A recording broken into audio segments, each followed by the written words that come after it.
There we go. All right. We're back in the modern age today, and that exists in school again. Huzzah. So, all this stuff should be getting fixed pretty soon. We are going to graph both of these lines on the same graph here. So we have two different yet incredibly similar graphs. So we've got y equals x minus 3 and y equals 3 that we're trying to graph on the same place. So this top one here are y equals x minus 3. I'm going to do this one in purple, and I will do this one in green, just so we can keep things clear. This guy's in our slope-intercept form, or y equals mx plus b. So what is our m? What's our slope? What's the number in front of my x? Not 2. 1. If there's nothing written here, it has a little 1 right there. We don't typically write it because it looks weird, but it's a totally fine thing. I could say I have 1x minus 3. It means the exact same thing. What is our b?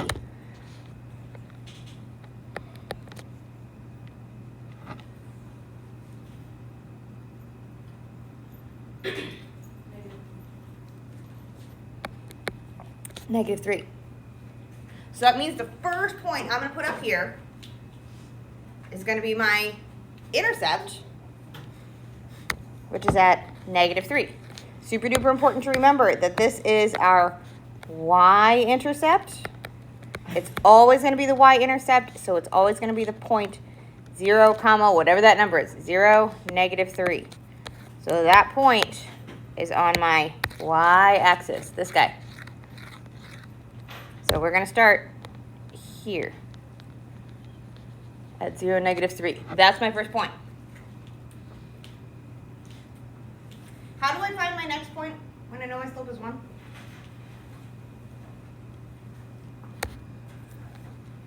How do I move with a slope of 1?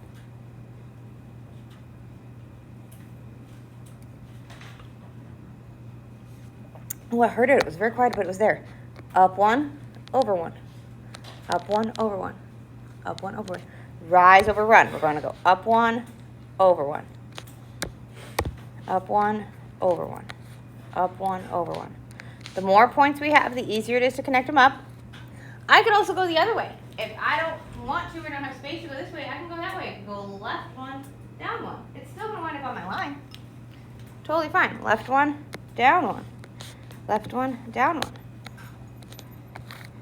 As long as I take my arrows, how we normally go up and to the right, as long as I switch both of them, that's really fine. I can go down and left. That's the same thing as having a negative up and a negative down. Negative over negative, still positive. So this gives me all of our points.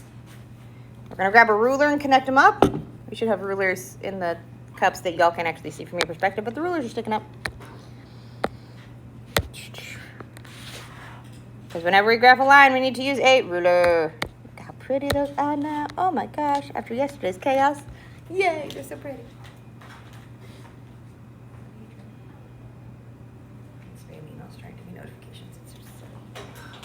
Questions on this line? Because we are going to need to be able to graph lines today.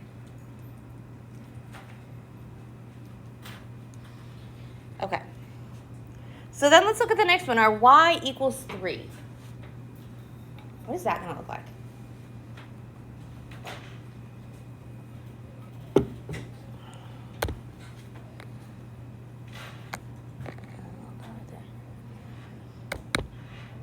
So think about where y does equal 3. Well, more often than that, we start like on our y-axis. I know y equals 3 right there. Do we have a slope here? Because do we have an x here? So is my y changing, or is it just stuck at 3? Stuck. Means it cannot go up, it cannot go down. It is stuck at 3. So what this is going to look like There's a horizontal line. If we just have y equals a number, it's going to be a horizontal line.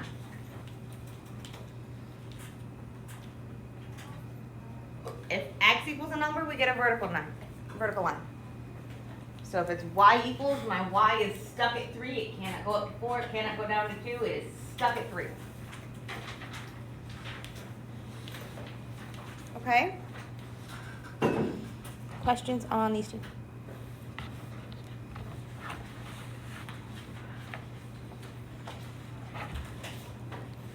Okay.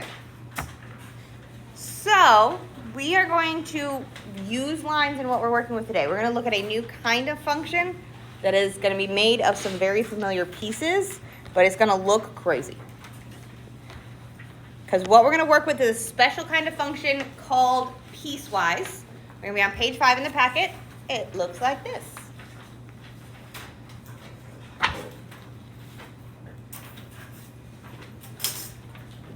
So we're going to start by defining a piecewise function. You can see what they look like a little bit below on this page. But what a piecewise function is, I'm going to just write it down, here we go, is a function.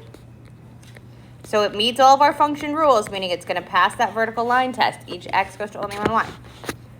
So it's a function, that's meant to be a D, defined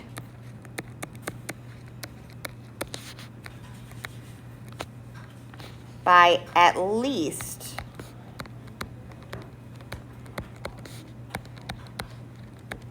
two function rules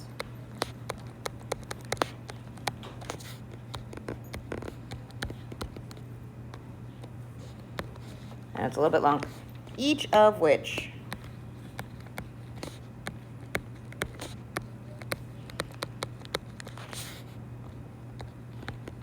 has a specified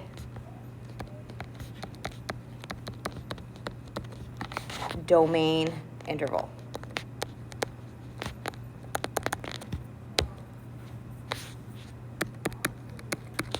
So super duper wordy.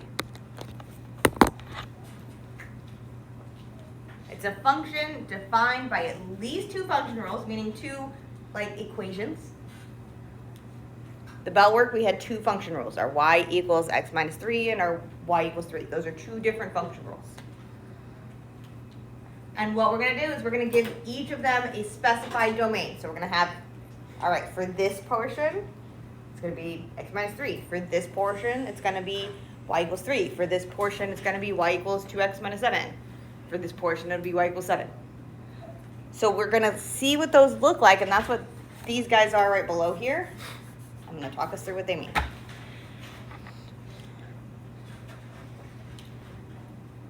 Okay, everybody's got done. Sweet. So this is what a piecewise defined function looks like.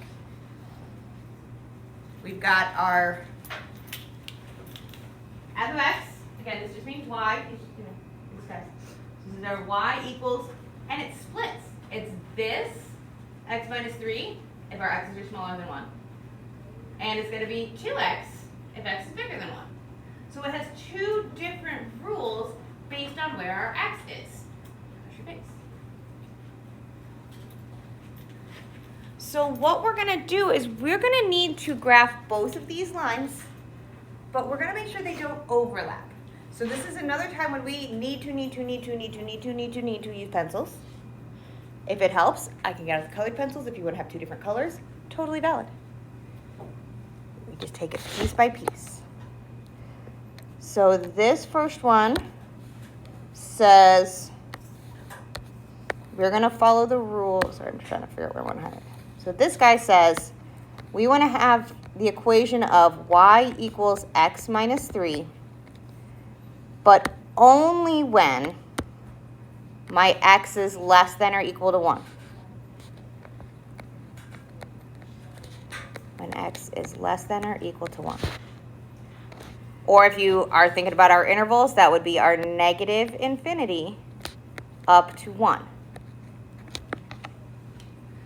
So you can think it in interval or we can think it in algebraic. We're going to see both at several different times. That's why we practice with both ways of reading things. So I know, ignoring this guy, if my x is smaller than 1, anything over here is going to follow this rule. We just actually graphed this line, didn't we? So I'm going to graph this whole line up here for a hot second. This is the one we just did, where we have our m that was 1 and our b that was -3. So we started with our y-intercept here at -3, and we plotted our points that used our slope of 1.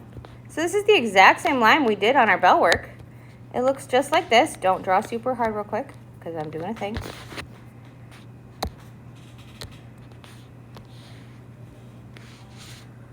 This was the one we drew on our bell work, right? But if I only want to go to where x is smaller than or equal to 1, means I want to cut this line off right here. I need my x's to be at 1 or smaller. So I'm going to cut my line off right here. I don't want this part. So what I'm going to do is I'm going to erase down until where I get to x equals 1. That is absolutely one way to approach this, especially if it's a line we've noticed.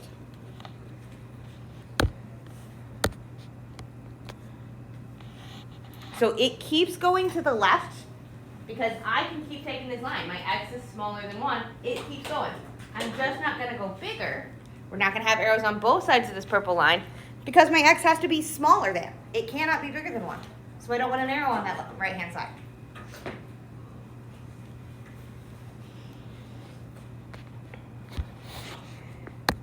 The other way we're going to use these, the other way we can deal with these is, so I'm going to do this one the other way. If it's not something we spot or we don't know how to do the y-intercept slope, if we can't go both or go to the right, whatever, I'm going to just make a table here. I know this statement says y is going to equal 2x if x is bigger than 1. So I'm going to make a table where I pick x's to find y's, and I always need to include this piece here. So I'm going to start when x is 1. One thing that's super duper important to notice is I need it to be greater than 1, not equal to 1. Thank you. So when we have a greater than or a less than, I need this point to have an open circle. So just like when we had, there's another C in the virtual, there we go. Just like how we had dotted line, solid lines for our inequalities, we can do an open circle if we cannot equal it, or a closed circle if we can't equal it. So since I cannot exactly equal 1, we're going to do an open circle here. But I can still find my y value. 2 times my x value of 1. That's going to be 2 times 1, which is 2. And then I'm going to pick a couple more points to make because I need more points to be able to connect a line up. So I need to pick values only where x is bigger than 1.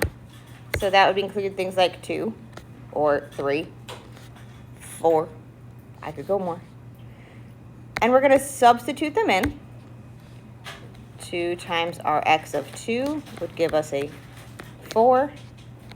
2 times our x of 3 gives us a 6. So I can plot up these points where I have my 2, 4 here, my 3, 6, and just be really, really careful on our 1, 2, I need a open circle because I cannot exactly equal 1 right here. This gives us a line to plot up. Ooh, I connected those badly. That looks kind of like this. And I can keep going to the right.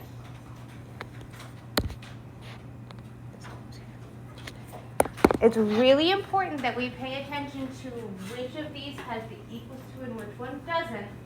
Because remember, these need to be functions, which means it needs to pass my function rule test. So I cannot have a filled in circle here and a filled in circle here, or we will fail that vertical line test from like day 1. We cannot fail a vertical line test, so I cannot have 2 filled in circles on the same x value. It is super important. One can be open and one can be closed. Totally cool. But I cannot have 2 filled in circles right there. So we graph them up in pieces. If it helps, you can always grab a Post-it note and graph the whole line. Just tear off the piece that you don't need. Totally valid. We're just graphing it in chunks. Questions on this part, then we're going to talk domain and range, and then we'll move on to the next one. Because these are weird. They just kind of take practice. Okay. I want us to think about our domain and range on this one. So think about our domain. Remember, that's how far left it goes, how far right it goes. How far left does our function rule go? Think of these as one function. Negative infinity. How far to the right does our function go? Positive infinity. Does it ever miss any place in the middle? No. It jumps. So I can go from negative infinity, going falling, and it jumps, but it never misses anything. I have a value at 1, I have a value at 0.9, I have a value at 1.0001. I have pieces. So this goes everywhere. Let's make that a little thicker. Everywhere from negative infinity all the way to positive infinity. So our domain is going to be from negative infinity to positive infinity. We can also see that in our domain restrictions here. If x is going to be smaller than or equal to 1 or bigger than 1, that's everything. I don't have any gaps. Our range on this one is a little bit trickier.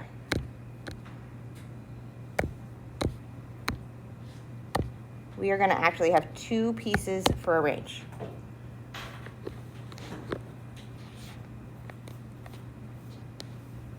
What will our range be for this purple piece?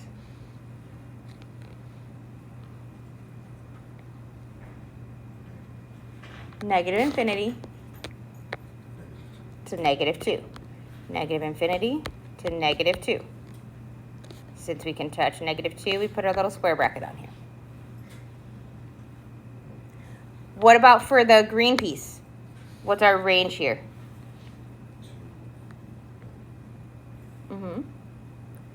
Our lowest side is 2. Our highest side is infinity. So we can go from 2 to infinity. Again, I'm not going to be super picky about the parentheses, but if we have an open circle, it's a parentheses. If it's a closed circle, it's a square bracket. That's what the difference is between them. I'm not going to be super petty about these. If you get the numbers and it's the shapes of the brackets that are wrong, you've done the hardest part. And we can work on the rest later, okay? If we're feeling particularly petty or pedantic, you can put a U in between them. I am 100% not going to be petty about the U because we have not talked about what the U means. But technically, that's the most correct. But again, if we get the numbers in the right spots, I'm happy with that. If you're going to go to pre-cal, you'll need that. But we're going to keep practicing with that throughout the year. And eventually, I promise, we'll figure out what the U means. I promise. Questions on this one? We're going to do a whole nother one of these because I know these are weird with an H.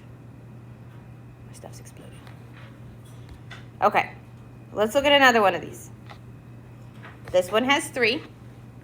Doesn't change what we're going to do. We can have 2, we can have 3, we can have lots, we can have very few. There's a lot of choices. So we have f of x equals 2/3 if x is less than 0. F of x equals 3 if x is between 1 and 3. And f of x meets this line, minus 2x plus 5, if x is greater than 4 or equal to 4. So we have a lot of pieces here. Sometimes it really does help to do this with different colors. So if you want, I promise, I have billions of colored pencils, markers, highlighters. Right. Colored pencils, all of them. I'm just going to give them. If you want them, you can use them. You don't have to. I'm going to put them right here. I can get those out absolutely anytime. Because we are having 3 different pieces to look at here. We're going to need to look at this guy here. I'll do this one in purple. I'll do the middle one in green. And then I'll do the bottom one in, is the pink different? Yeah, the pink is different enough. Sometimes it's hard to tell the pink and purple or the purple and blue part. Those are different enough, it works. So we're just going to approach these chunk by chunk. When we have one that's especially at the 0, we don't necessarily have to make a table. If you want to make a table absolutely every time, 100% totally works. And I'll show you how we can do it that way. So I'm going to make a table for that purple piece. This tells me my equation is, because remember he is y, so this is y equals 2/3 x. That's what this says, 2/3 x. We're going to pick x's to find our y's. I need my x's that start here, and my x's only get smaller. So I have to start with where my domain restriction is. I need to know that piece, because that's where my first point's going to be. Since we have an equals to, it's going to be a regular kind of dot. And what we do is we just kind of substitute it in. So I'm going to say, okay, what is my 2/3 times 0? Well, 2/3 times 0 is just the same thing as anything times 0, which is 0. And then we need to pick a couple more x's. I need x's that are smaller than 0.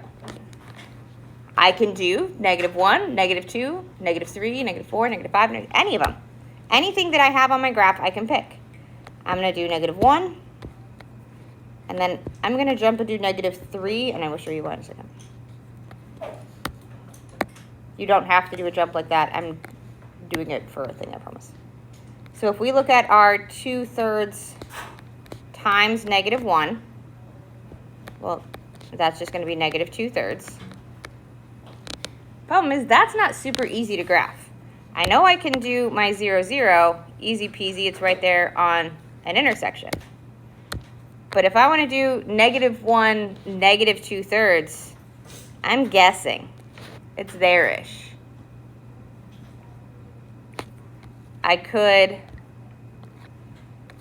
use another point. I could just fill in another point and say, okay, 2/3. If I pick something that's a 3, that might be nicer because that denominator is kind of icky. 2/3 times -3. What is 2/3 times -3?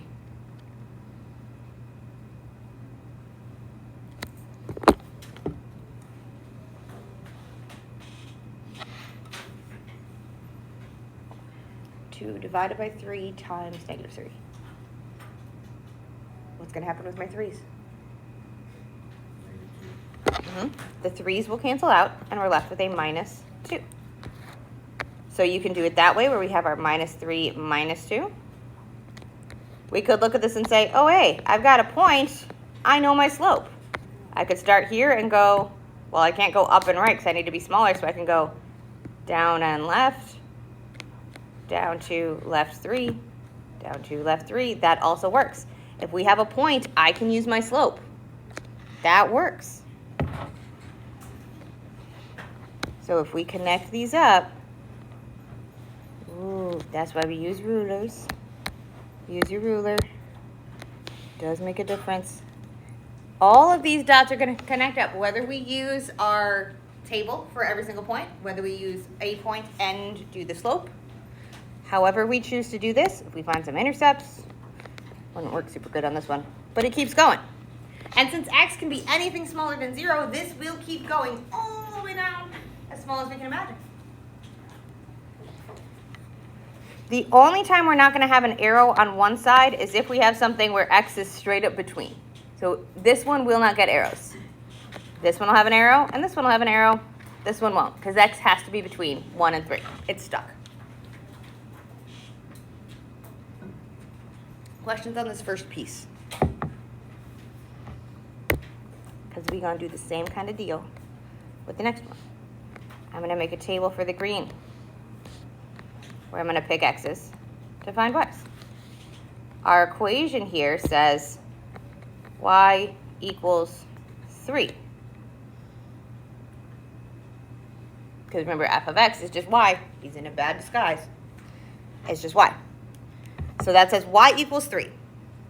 But we are starting at 1, and we are stopping at 3. My x has to be between them.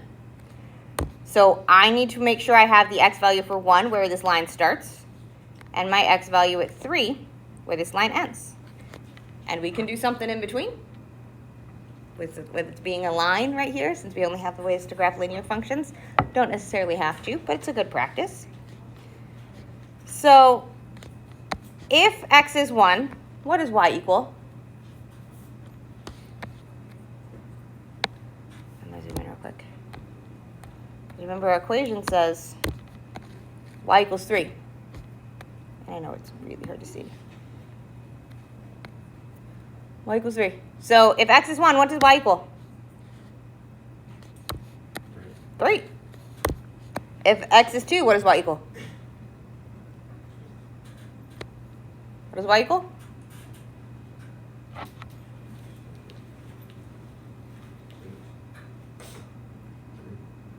3. There's not an x in here to substitute into. This one we were substituting into x. This one, I don't have an x. My y is 3. So if x is 2, y is 3. If x is 3, what's y? 3. Y is stuck at 3. There is nothing I can do. It's not going anywhere. It's not going up to 2. Not going down to 4. It is stuck. Yes, dear? Is that because we have no x? Because there's no x in there. 100%. That's why. This is 100% the other line we did in the bell work. So we've actually used both of our bell work lines in here. This is our horizontal line. It is stuck at 3. So just be careful. Honestly, the most common mistake I see on horizontal lines is 100% what we just did. If you thought it and you went 6 for 2, 100% you are not alone. That is the most common mistake I see, is we get thrown off by the fact that there's not an x. But I can plot these points. I know that at 1, we have a point at 3. I know at 2, we have a point at 3. And I know at 3, we have a point at 3. And I also know that I can't go past those pieces. I have to be in between 1 and 3. So my only piece that I get to connect up is this guy. And no arrows on it. It's just this little chunk. Just floating off in space like a little Mario platform. Floating off in the clouds.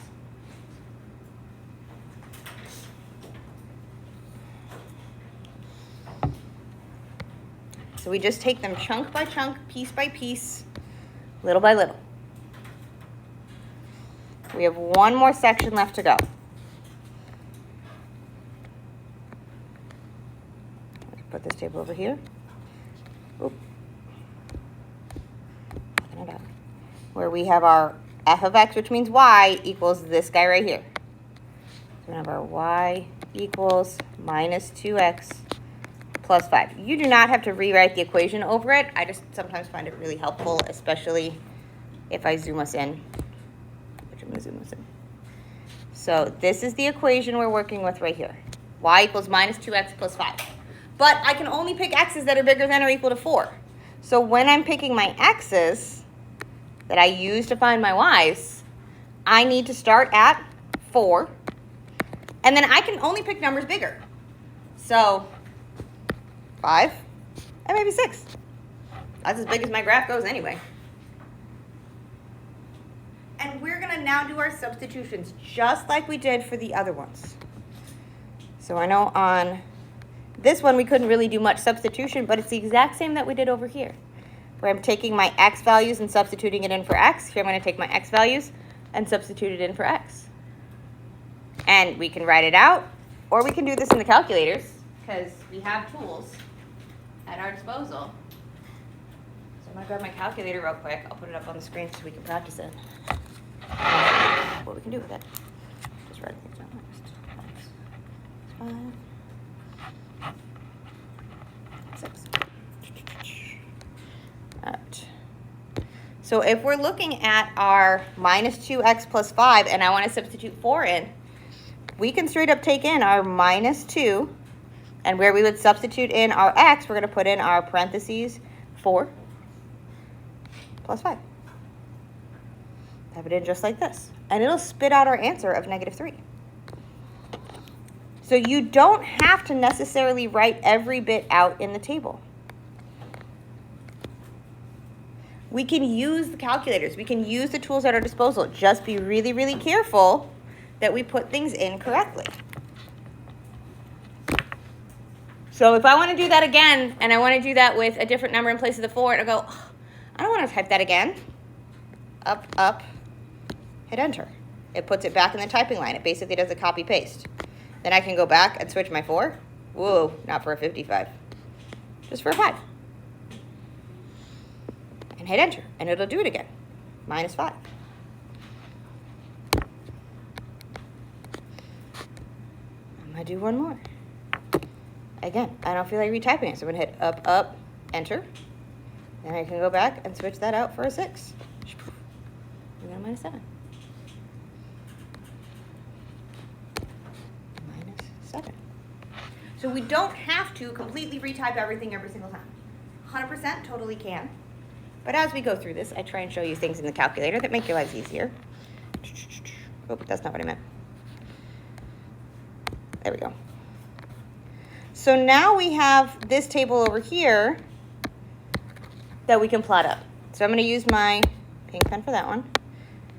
And again, I'm going to have my 4 minus 3, 5 minus 5, and 6 minus 7, which is off my screen. Which happens. So then we're going to plot these up. I cannot go less than 4, so I cannot continue my line this way. I can only go this way. Gotta bring it down here. And again, I cannot continue to the left, so I'm only going to have a right arrow on here. Like this.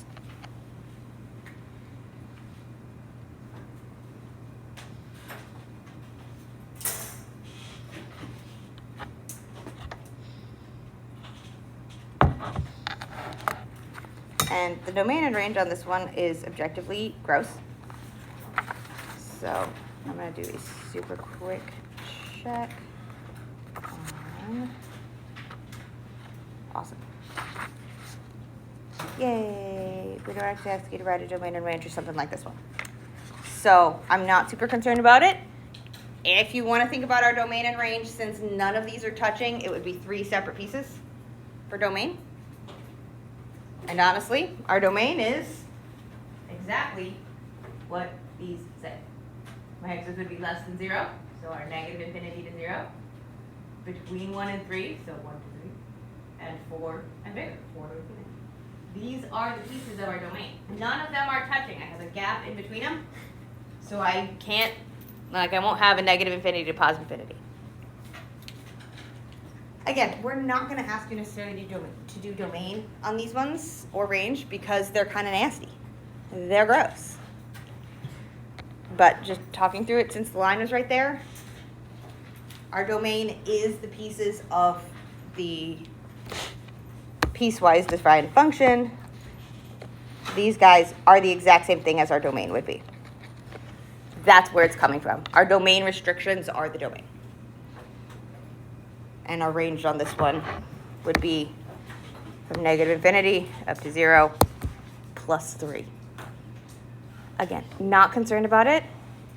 If we can get domain and range on things like lines or our wiggly squiggly ones, beautiful. I'm not concerned about these ones because they're kind of nasty. Okay, these just take some practice. It's just little chunks.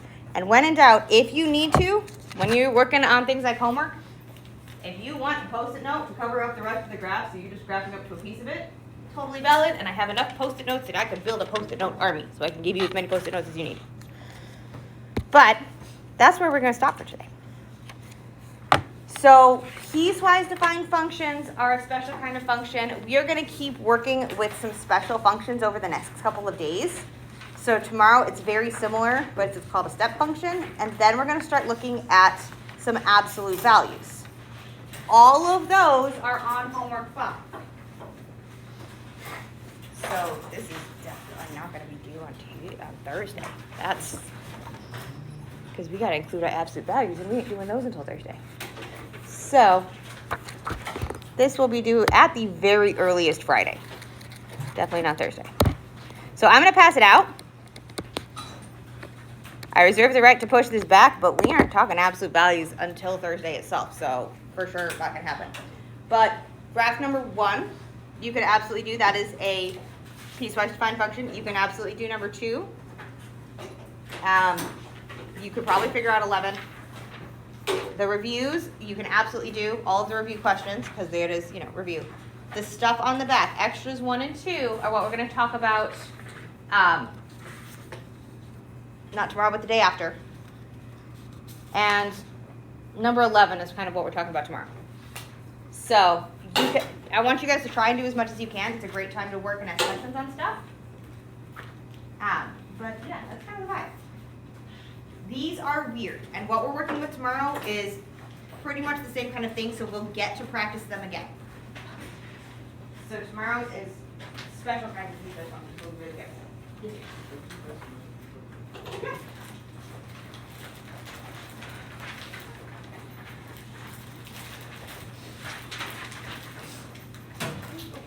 What did I do with that? Yeah.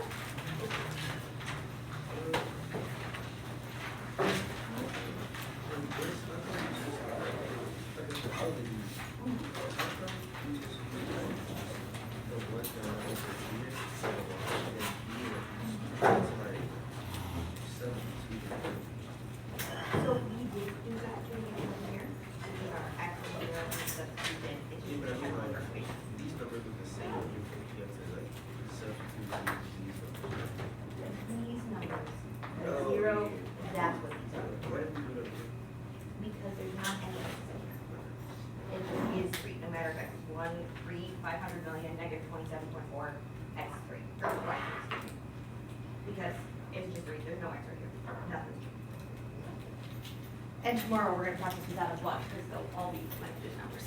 Yes, I have an answer.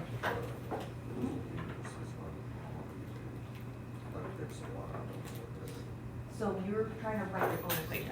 I'm grabbing a thing. I'm not writing one, I promise. So she's got to choose what she wants to get rid of, right? So I'm going to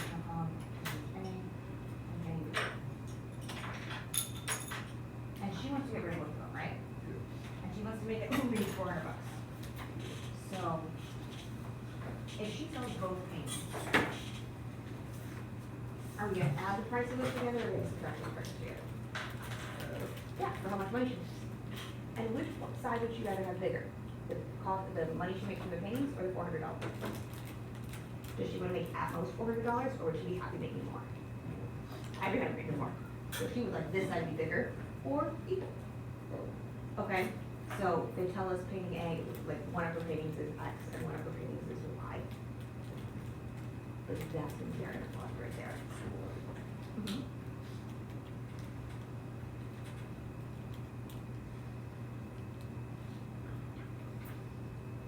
Do we have information about numbers in front of it? Because she just has one paint, right? Because what that says is I have 300 copies of this paint and 200 copies of this paint.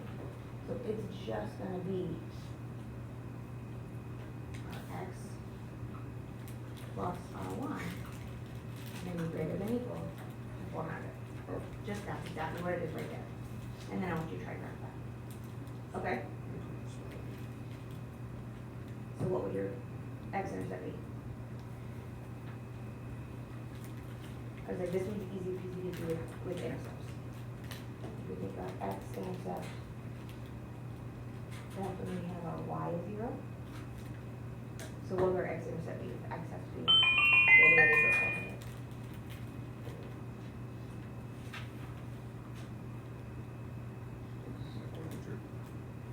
400. If y is 0, what would x have to be? 400. It's all good. It's thinking about things in a different way. Totally okay. And then what would our y-intercept be? Very similar. Mm-hmm. Yep. I mean, grab our announcements. We should be perilously close to getting actual video.